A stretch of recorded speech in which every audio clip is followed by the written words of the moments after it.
আমার নবীর কবর খুঁড়ে তার লাশকে পুড়িয়ে দেওয়া হোক নুরু পাগলার লাশের মতো না, আমি শুধু বলছি তার কবর খুঁড়ে দেখা হোক তিনি জীবিত আছেন না নেই। যদি জীবিত থাকেন ভালো কথা, আসসালামু আলাইকুম নবী, সালাম দিয়ে চলে আসবো, পুরো পৃথিবীকে দেখিয়ে দিব হ্যাঁ আমাদের নবীজি সত্য বলেছিলেন। তিনি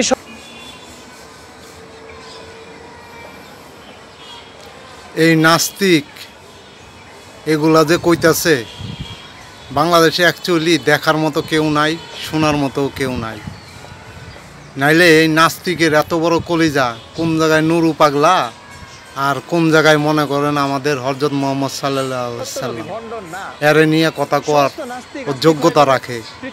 কত বড় নাস্তিকের নাস্তিক, ওরে যে জায়গায় দেখবেন আপনারা জুতা খুলে খালি ওরে হলো মনে করেন হলো বাইরেই তৈরি, তারপরে হলো পরের বিষয়।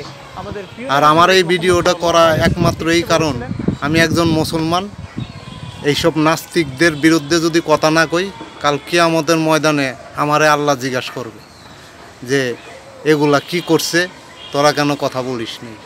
সেই কারণে কথাগুলো বলা। ওরা যে জায়গায় দেখবেন ওই জায়গায় জুতা পিটা করবেন।